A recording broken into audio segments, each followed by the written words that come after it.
இதுவும் கூட ரொம்ப நாளைக்கு நிலைக்கக்கூடிய ஒரு விஷயம் இல்லை. ப்ராம்ப்ட் இன்ஜினியரிங், ப்ராம்ப்ட் டிசைன் அப்படின்னா சொல்லி, இது மட்டும் உங்களுக்கு தெரிஞ்சால் நீங்கள் லட்சக்கணக்கில் சம்பாதிக்கலாம், கோடிக்கணக்கில் சம்பாதிக்கலாம்ன்றதெல்லாம் போன வருஷத்து விஷயமா இருந்தது. ஏன்னா இதை எப்படி துல்லியமாக எழுதுனா, அதாவது ஏஐ கிட்டே எப்படி வேலை வாங்குறது, அதுக்கு என்ன சொன்னால் அது கரெக்டாக வேலை செய்யுது, இதை தெரிஞ்சுக்கிட்டவங்க நிறைய ட்ரை பண்ணவங்களுக்கு தான் அது தெரியும். அவங்கக்கிட்ட வேலையை கொடுத்தோன்னா சீக்கிரம் வேலை முடிஞ்சிருது அப்படிங்கிறதுனால அதை நம்ம கொடுக்க ஆரம்பித்தோம். இப்போ எல்லாமே அதே நிலையிலே நின்றுட போகிறதில்ல. நம்ம கொடுக்குற ப்ராம்ப்டை அது புரிஞ்சிக்கிற தன்மையும் வந்து நாளுக்கு நாள் வளர்ந்துக்கிட்டே வருது.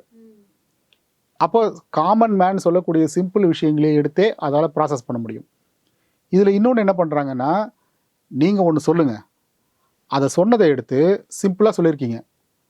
மெட்ராஸில் மழை பெய்யுது, ஹீரோ தலையில் இடி விழுது இப்படின்னு ஏதோ சொல்லியிருக்கீங்கன்னு வச்சுக்கோங்களேன். இதை வழக்கமாக ஒரு கவிஞர்கிட்ட கொடுக்குறீங்க, இல்லை வேற ஒருத்தர்கிட்ட கொடுத்தீங்கன்னா அதை வந்து காட்சிப்படுத்தும் போது அவங்க நிறைய டீட்டெயில்ஸ் வந்து ஆட் பண்ணுவாங்க.